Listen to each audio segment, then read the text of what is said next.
Our story begins in the city of Quitman in Brooks County, Georgia.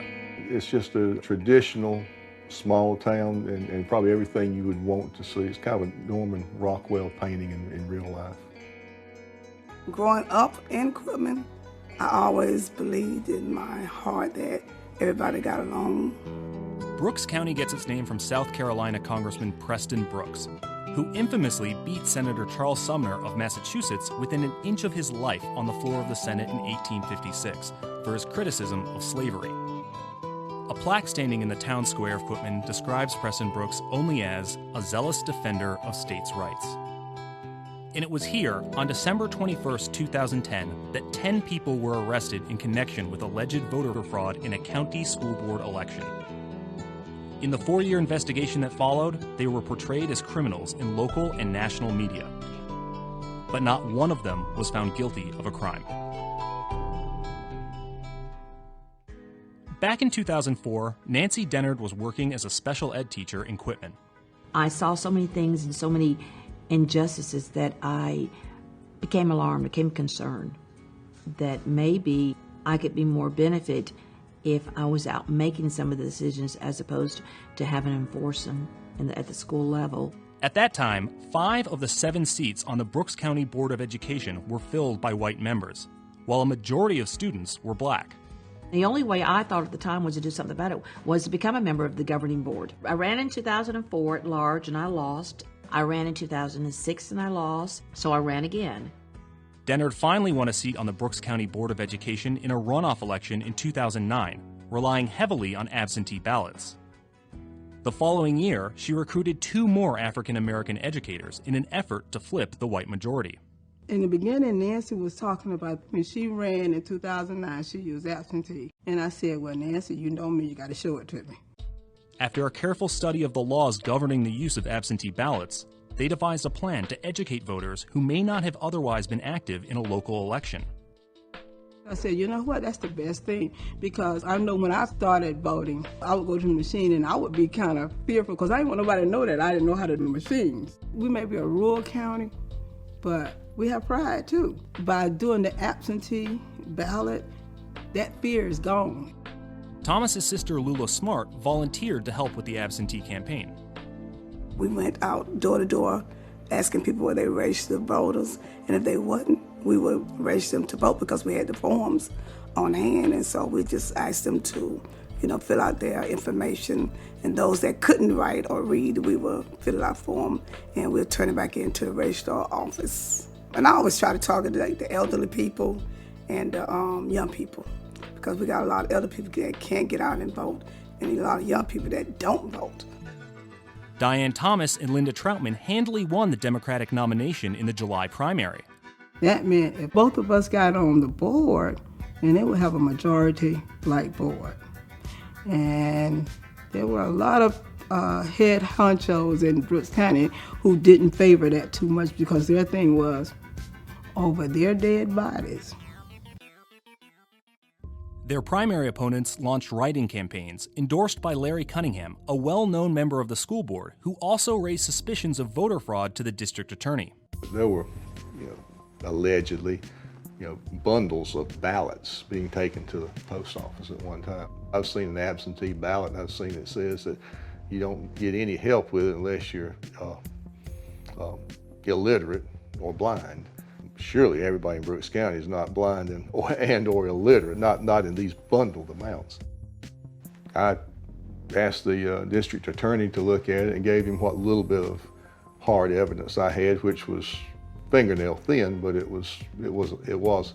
I could at least allege that I had seen evidence of a crime. In response, the Georgia Bureau of Investigation, under the guidance of Secretary of State Brian Kemp, sent a task force to look into the matter. We knew shortly after the primary that they were out and they were intimidating people, and GBI were out, and it was like 30 of them at a time in our county interviewing people and trying to gather data. That's fine. That's the process. If they feel they need to do it. But right now, I was not going to let that cloud my vision or my drive to do what I needed to do. My thing, and it goes back to my belief, I had done nothing wrong. I was like, these people do not want a black majority board. I had just as much right to become a board member as they did, and nobody was going to take that from me. Nobody. Even with the investigation and writing campaigns, Troutman and Thomas won in the general election. For the first time in history, the school board had more black members than white. About 40 days after the election of 2010, I was arrested. They knocked on the door and they said, we have a warrant for your arrest. And I said, my arrest? Why? He said, for voter fraud. On December 21st, 2010, 10 people were arrested in connection with alleged voter fraud. This group would become known as the Quitman 10. Well, now to the Fox News voter fraud unit. More arrests of officials in another absentee ballot scandal, this time in Georgia. Over the next 4 years, the Quitman 10, plus 2 arrested later, faced public scrutiny of the highest degree. It was sensationalism. They needed to be able to show the public that we were criminals.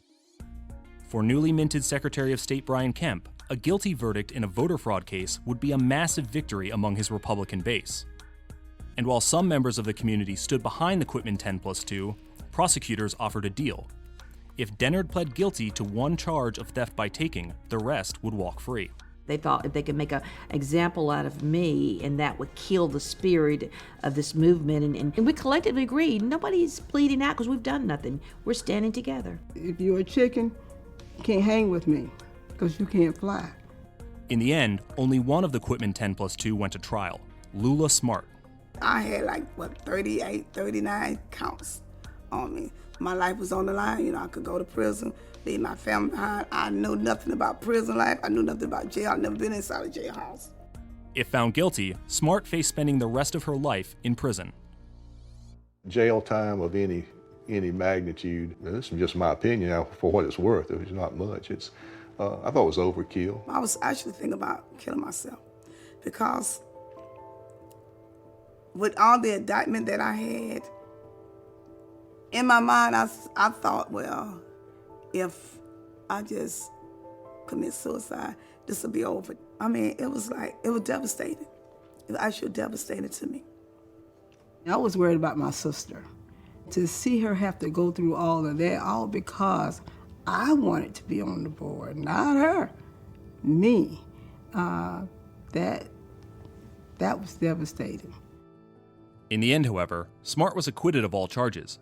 After a 4-year investigation, none of the Quitman 10+2 were found guilty of any wrongdoing. But a message was sent. So we're trying to send a message to the black community. If y'all continue to do this right here, this is what's going to happen to you guys. Same thing that happened to them. Today, the Quitman 10+2 have moved on. Diane Thomas sits on the school board. Lula Smart now has a seat on the Quitman City Council. And Nancy Dennard is mayor. But that doesn't mean they've forgotten how things got so out of control. I think that I'm owed an apology from Brian Kemp, first of all, because he could have stopped this. We never should have been indicted. And after discovery, when the information came in and it just didn't add up, I think he had an obligation at that point to step in and stop it. But Kemp didn't stop it at the time. And when Stacey Abrams ran against Kemp for governor in 2018, she argued similar tactics were at play. Under Secretary Kemp, more people have lost the right to vote in the state of Georgia. They've been purged, they've been suppressed, and they've been scared. Voter suppression isn't only about blocking the vote. It's also about creating an atmosphere of fear. No one's being denied the right to the vote. The reason they're having these problems is because her canvassers didn't fill the form out correctly. And despite losing the governorship to Kemp by a margin of just over 1%, a lawsuit filed by Abrams now challenges how elections are conducted in Georgia. 5 months later, do you still feel like your opponent won through voter suppression? Yes. The idea that minority voters can lose their vote or even face years in prison if those in power want to punish them is precisely what's at stake in the ongoing debate around voter suppression. And heading into the 2020 election, the stakes are higher than ever.